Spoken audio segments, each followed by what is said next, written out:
우크라이나는 나쁜 놈들인데 왜 그렇게 편을 못 들어 안달이냐. 긍정회로 그만 돌려라. 저희 꺼리튜브뿐만 아니라 각종 언론사와 우크라이나 전쟁 관련 영상, 기사 등에서 종종 찾아볼 수 있는 댓글입니다. 물론 이런 발언 자체가 잘못되었다는 건 아닙니다. 모든 일에는 각자의 의견이 있을 수 있는 것이고 같은 정보를 받아들여도 서로 다른 판단을 내리는 건 지극히 자연스러운 일인데요. 그런데 한 가지 안타까운 건 이런 댓글을 보다 보면 대부분 전혀 잘못된 정보를 마치 사실인 양 맹신하면서 우크라이나를 비난하고 있다는 것입니다. 그래서 준비했습니다. 오늘은 우크라이나에 얽힌 대표적인 오해와 루머 3가지를 확실히 팩트 체크해 드리겠습니다.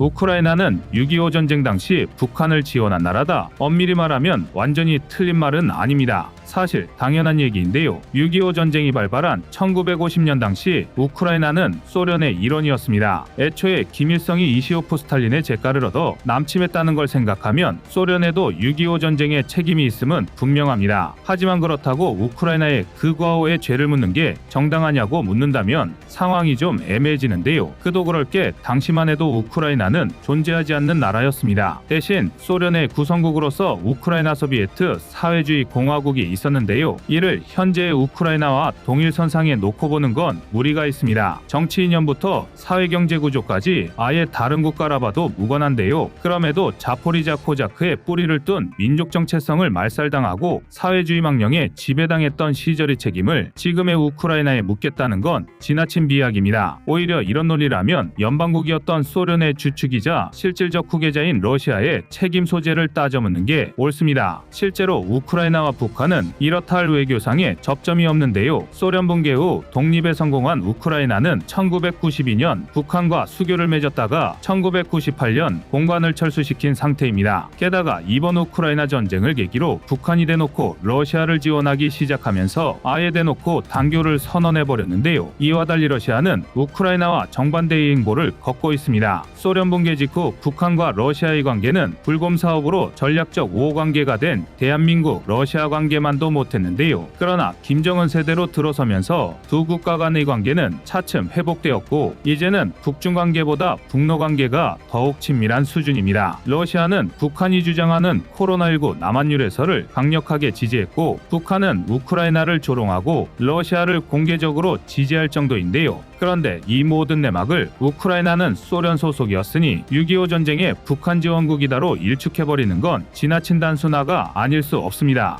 우크라이나는 북한 중국의 무기개발 지원국이다. 우크라이나는 북한과 중국의 무기개발을 지원한 잠재적 적성국이니 대한민국도 러시아를 도와 균형을 맞춰야 한다라는 식의 논조는 우크라이나 전쟁 초기부터 지금까지 꾸준히 등장하고 있습니다. 이는 우크라이나가 북한의 ICBM 개발을 지원했다는 논란에서 비롯되었는데요. 그러나 애초에 이 논란 자체가 꼬투리 잡기에 가깝다는 건 많은 이들이 간과하고 있습니다. 지난 2017년 해당 의혹을 처음 제기한 건 영국의 싱크탱크 국제전략문제연구소 IISS인데요. IISS는 우크라이나 로켓 제작 국영기업 유즈마시 소속 과학자와 엔지니어가 북한의 RD-250 엔진을 팔아넘겼다고 주장했습니다. RD-250은 소련의 ICBM R-36M 나토명 SS-18 사탄에 사용된 로켓 엔진인데요. 사탄은 사거리만 무려 11,000km에 육박하는 데다 핵탄두까지 탑재할 수 있는 최악의 ICBM이지만 정작 최근까지 RD-250 엔진을 생산하는 건 우크라이나의 유즈마시가 유일했습니다. 그런데 뜬금없이 북한의 ICBM 연소 시험에서 RD-250으로 추정되는 로켓 엔진이 목격되었으니 정황상 우크라이나가 보유했던 ICBM 기술과 RD-250 엔진이 북한에 흘러들어갔다고 볼 수밖에 없습니다. 그러나 이게 우크라이나 정부가 북한의 미사일 개발을 도왔다는 건 아닌데요. 우크라이나는 유로마이단, 크림반도 합병 사태, 돈바스 전쟁을 겪으면서 경제 상황 자체가 굉장히 열악해졌고 여기에 친서방 성향 정부가 들어서면서 러시아와 방산 사업을 진행 중이던 유즈마시가 직격탄을 맞았습니다. 사실 여기서부터 정황 증거에 모순이 생기기 시작하는데요. 과거 칠러 성향이 강했던 시절이면 몰라도 2014년 이후 친서방, 반러시아 기조로 돌아선 우크라이나가 굳이 재무덤을 파면서까지 북한의 RD-250을 밀매할 필요가 없다는 것입니다. 하지만 앞서 말한 열악한 경제 상황 속에서 유즈마시 핵심 인물들이 북한의 RD-250과 ICBM 기술을 팔아넘겼을 가능성은 여전히 높은데요. 즉 우크라이나 정부가 아닌 우크라이나 개인의 범죄 행위가 북한의 ICBM 개발에 일조했다는 것입니다. 물론 한 나라의 정부가 ICBM 같이 대량 학살을 일으킬 수 있는 민감한 군사 기밀을 제대로 관리하지 못했다는 건 지탄받아 마땅한 일입니다. 그러나 우크라이나도 손 놓고 방치하고 있었던 것만은 아닙니다. 유엔 안전보장 이사회 보고서에 따르면 우크라이나 정부는 벨라루스 주재 북한 무역 대표부 직원이 유즈마시 엔지니어들을 포섭하여 ICBM 기술을 빼돌리려는 것을 사전에 포착하고 해당 인물들에게 간첩 혐의를 적용해 징역 8년을 선고했습니다. 다만 미국조차도 자국의 방산 기업들이 중국의 극초음속 미사일 기술 300여 건을 팔아넘기는 걸 사전에 방지하지 못했다는 걸 감안하면 우크라이나에도 변명의 여지는 있습니다. 정보통신 기술이 고도로 발달한 현대사회에서 국가가 개인 차원의 범죄를 모두 막아내기란 불가능한 일인데요. 게다가 일각에서는 RD-50 자체가 우크라이나가 아닌 러시아로부터 북한에 유입되었다는 주장도 있습니다. 분명 RD-50이 더 이상 러시아에서 생산되지 않는 건 맞지만 개발 자체는 러시아의 로켓 엔진 제작사 에네르고마시에서 진행되었고 관련 기술 자료도 모두 해당 기업이 보관하고 있습니다. 이에 미국 싱크탱크 애틀랜틱 카운슬은 대려 에네르고마시에서 RD-50 개발 관련 자료를 북한에 흘렸거나 유즈마시에서 생산한 RD-50을 수입해 북한에 재판매했을 가능성을 주장했습니다. 이처럼 러시아가 우크라이나를 핑계로 은밀하게 대한민국의 적성국을 도왔던 건 한두 번이 아닌데요. 일례로 우크라이나가 중국의 항공모함 개발을 도왔다는 주장도 이와 연관되어 있습니다. 중국의 첫 번째 항공모함 랴오닝함은 사실 우크라이나가 소유했던 어드미럴 쿠즈네초프급 항공모함의 입원함 바랴그였습니다. 소련의 해체와 함께 한창 건조 중이던 바랴그가 갓 독립한 우크라이나에 떠넘겨진 탓인데요. 문제는 영해라고는 티르키예가 꽉 잡고 있는 흑해뿐인데다 당시 기준으로나 지금으로나 우크라이나에는 항공모함을 건조할 능력도 예산도 없었다는 것입니다. 이로 인해 바랴그는 약 70%만 건조된 어정쩡한 상태로 무기한 방치 중이었는데요. 이걸 중국이 홍콩의 페이퍼 컴퍼니를 앞세워 마카오에 해상 카지노를 만든다는 명목으로 2천만 달러에 사들였고 군용으로 사용하지 않겠다는 당초의 계약을 어긴 채 랴오닝함으로 개수해버린 것입니다. 당연히 설마 우크라이나가 중국의 시커먼 속내를 모른 채 항공모함을 팔았겠느냐는 주장도 있지만 우크라이나는 바랴그를 인도할 때 레이더부터 엔진까지 깡그리 철거한 뼈다귀만 넘겼습니다. 오죽하면 이집트에서 사고 위험이 높다며 수에즈호나 이용을 불허했고 결국 중국은 자력 엔진조차 없는 바랴그를 끌고 희망봉을 돌아 본토까지 항해해야 했습니다. 또한 이렇게 간신히 본토에 도착했어도 내부 구성을 죄다 메이드 인 차이나로 채워 넣었어야 했기 때문에 중국이 1998년 바랴그를 인수해서 랴오닝함으로 취역시키기까지 무려 14년이나 걸렸습니다. 이쯤 되면 우크라이나가 중국의 항공모함 개발을 도왔다기보다는 항공모함 모양 고철에 말도 안 되는 바가지를 씌웠다고 보는 게 더 설득력 있는데요. 반면 러시아는 2018년에서 2022년에만 중국 무기 수입비 중에 83%를 차지해 왔습니다. 러시아는 언제나 중국의 최대 무기 수입국이었는데요. 과연 우크라이나와 러시아 중 어떤 나라가 중국의 군사력 증강에 더 큰 도움을 주었을지는 여러분의 판단에 맡기겠습니다.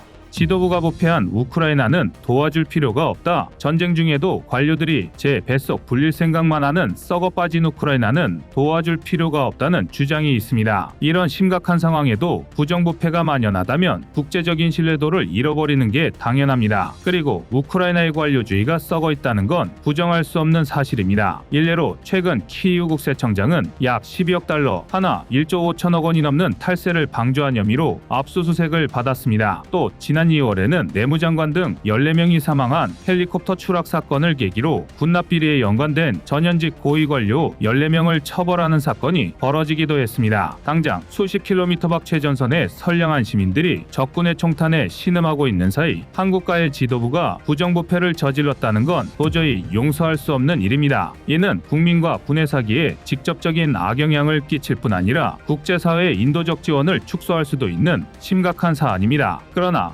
고위층의 부패는 러시아가 더 심하면 심했지 덜하지는 않습니다. 단적으로 국제투명성기구가 발표한 2022년 부패인식 지수에서 우크라이나가 181개국 중 118위를 기록했지만 러시아는 139위를 기록했습니다. 물론 이런 양비론에 무슨 의미가 있겠냐마는 중요한 건 우크라이나는 전쟁 중에도 변화하려 하고 있다는 것입니다. 앞서 말한 군납 비리에 연관되어 처벌된 전현직 고위 관료에는 대통령실 차장, 국방부 차관, 검찰부 총장과 키이우, 수미, 자포리자, 헤르손, 드니프로페트로우스크 등 5개 지역의 주지사가 포함되어 있는데요. 심지어 젤렌스키의 대선 당선을 원조한 대부호 이오르 콜로모이스키까지 포함되어 있습니다. 이 모든 관료가 비리에 얽혀 있다는 것도 충격적이지만 전시에 처벌을 단행했다는 게 더욱 놀라운데요. 그만큼 우크라이나는 부패 척결을 위해 노력 중인 것입니다. 러시아에도 비슷한 일이 있었는데요. 앞서 2023년 초 볼로그다주 주의회 의원이 전쟁이 한창이나 중에 두바이에서 호화로운 육아를 즐기는 사진이 공개되었고, 우크라이나 접경지인 쿠로스크주 주의회 의원은 부끄러운 줄도 모르고 멕시코 휴양지에서 새해를 맞이하는 동영상을 SNS에 게시했습니다. 그럼에도 러시아 의회의 조치는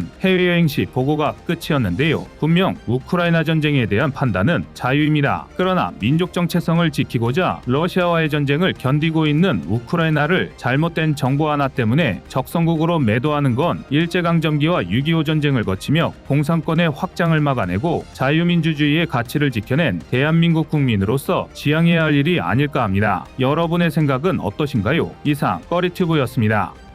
안녕하세요, 꺼리튜브입니다. 그동안 보내주신 사랑과 응원으로 1편 출간에 이어 이번에 꺼리튜브의 새로운 신작 세상에 밝혀지지 않은 현대무기 비하를 출간했습니다. 내용이 어려워 쉽게 다가서지 못했던 군사무기 이야기를 남녀노소 누구나 편하게 이해할 수 있도록 모아봤는데요. 그 누구도 알 수 없던 현대무기 비하의 숨겨진 이야기를 이제 온라인 서점이나 가까운 서점에서 만나볼 수 있습니다. 또 전문적인 군사무기 이야기를 알고 싶다면 꺼리튜브 1편인 대한민국 육해공 군사무기도 준비되어 있습니다.